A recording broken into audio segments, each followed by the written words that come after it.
MTV news Kannada ವಾಹಿನಿಗೆ ಸ್ವಾಗತ. ಕೇಂದ್ರ ಸರ್ಕಾರ ಬೆಲೆ ಏರಿಕೆ ಮಾಡುವ ಮೂಲಕ ನಿರಂತರವಾಗಿ ಜನರ ಬದುಕನ್ನು ಅಸಹನೀಯ ಮಾಡಿದೆ. ಇತ್ತೀಚೆಗೆ ಪೆಟ್ರೋಲ್, ಡೀಸೆಲ್, ಗ್ಯಾಸ್ ದರವನ್ನು ಹೆಚ್ಚಿಸಿದೆ. ಬಿಜೆಪಿ ಕೇವಲ ಅದಾನಿ ಅಂಬಾನಿಗಳಿಗಷ್ಟೇ ಅನುಕೂಲ ಮಾಡಿಕೊಡ್ತಾ ಇದೆ. ಜಾತಿ ಧರ್ಮದ ಹೆಸರಲ್ಲಿ ಜನರನ್ನ ವಿಭಜಿಸುವ ಕೆಲಸ ಮಾಡ್ತಾ ಇದೆ ಅಂತ ಕೆಪಿಸಿಸಿ ಮಹಿಳಾ ಘಟಕದ ಅಧ್ಯಕ್ಷೆ ಸೌಮ್ಯ ರೆಡ್ಡಿ ಹೇಳಿದ್ದಾರೆ. ಉಡುಪಿಯಲ್ಲಿ ಮಾತನಾಡಿದ್ರು.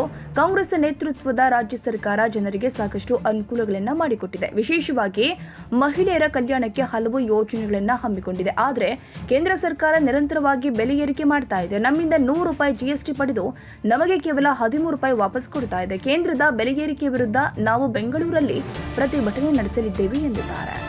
ರಾತ್ರೋರಾತ್ರಿ ನಾವು ನೋಡಿದ್ದೀವಿ, ಗ್ಯಾಸ್ ಬೆಲೆ, LPG ಬೆಲೆ ₹50 ಜಾಸ್ತಿ ಮಾಡಿದ್ದಾರೆ.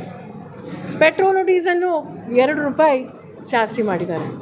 ಈಗ ಕಚ್ಚಾ ತೈಲ ಕಡಿಮೆ ತಗೊಂಡು ಈಗ ನಮಗೆ ಗ್ರಾಹಕರಿಗೆ ಅವರು ಜಾಸ್ತಿ ಬೆಲೆಗೆ ಅವರು ಮಾರ್ತಿದ್ದಾರೆ. ಇದು ಯಾರಿಗೆ ಇದು ಒಳ್ಳೆಯದಾಗ್ತಿದೆ ಅಂದರೆ ಬಹುಶಃ ಕೆಲವರಿಗೆ, ಅಂಬಾನಿ ಇರ್ಬೋದು, ಅದಾನಿ ಇರ್ಬೋದು, ಅವ್ರಿಗೆ ಮಾತ್ರ. ಸಾಮಾನ್ಯ ಜನರಿಗೆ, ಮಧ್ಯಮ ವರ್ಗದವ್ರಿಗೆ, ಬಡವರಿಗೆ, ವಿಶೇಷವಾಗಿ ಮಹಿಳೆಯರಿಗಂತೂ ಇದು ಒಳ್ಳೆಯದಂತೂ ಆಗ್ತಾಯಿಲ್ಲ. ಹಾಗಾಗಿ ಇಡೀ ದೇಶದಲ್ಲಿ ಜನರಿಗೆ ಬೇಸರ ಆಗಿದೆ.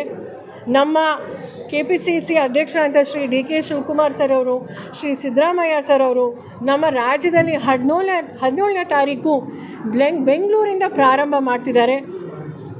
ಜನ ಆಕ್ರೋಶ ಯಾತ್ರೆ ಕೇಂದ್ರ ಸರ್ಕಾರದ ವಿರುದ್ಧ. ಬೆಲೆ ಏರಿಕೆ ತಮಗೆ ಗೊತ್ತಿದೆ ಎಷ್ಟು ಆಗ್ತಿದೆ ಅಂತ. ಹಾಗಾಗಿ ಇವತ್ತೊಂದು ನಾವು ಸಾಂಕೇತಿಕವಾಗಿ ನಾವೊಂದು ಪ್ರತಿಭಟನೆ ನಾವು ಮಾಡಿದ್ದೀವಿ. ಈಗ ನಮ್ಮ ರಾಜ್ಯ ಸರ್ಕಾರ ಜನರಿಗೆ, ಎಲ್ರಿಗೂ, ವಿಶೇಷವಾಗಿ ಮಹಿಳೆಯರಿಗೆ ಒಳ್ಳೆಯದಾಗಬೇಕು, ಸ್ವಾವಲಂಬಿ ಆಗಬೇಕು, ಸ್ವಾಭಿಮಾನದಿಂದ ಬದುಕಬೇಕು ಅಂತ ಒಳ್ಳೆಯ ಕೆಲಸಗಳನ್ನ ಮಾಡ್ತಿದ್ದಾರೆ. ಆದರೆ ಕೇಂದ್ರ NDA ಮೋದಿ ಸರ್ಕಾರ ಏನು ಮಾಡ್ತಿದ್ದಾರೆ ಅಂತ ನಾವು ಸಹ ಗೊತ್ತಿದ್ದೀವಿ. ಜಾತಿ ಧರ್ಮದ ಹೆಸರಲ್ಲಿ ದೇಶವನ್ನು ವಿಭಜನೆ ಮಾಡ್ತಿದ್ದಾರೆ.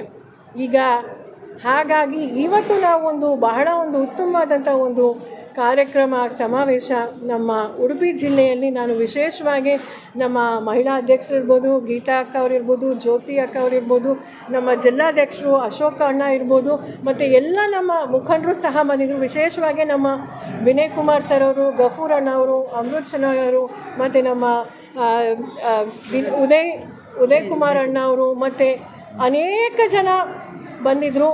ವಿಶೇಷವಾಗಿ ಪ್ರತಿಯೊಬ್ಬ ಕಾರ್ಯಕರ್ತರಿಗೆ, ಮಹಿಳಾ ಕಾರ್ಯಕರ್ತರಿಗೆ ನಾನು ಅನಂತ ಧನ್ಯವಾದ ಹೇಳಕ್ಕೆ ಬಯಸ್ತೀನಿ. ತಾಜಾ ಸುದ್ದಿಗಾಗಿ MTV ನ್ಯೂಸ್ 24x7ಗೆ ಸಬ್ಸ್ಕ್ರೈಬ್ ಮಾಡಿ ಮತ್ತು ಬೆಲ್ ಐಕಾನ್ ಅನ್ನು ಒತ್ತಿ. ತಪ್ಪದೇ ಲಿಂಕ್ ಶೇರ್ ಮಾಡಿ.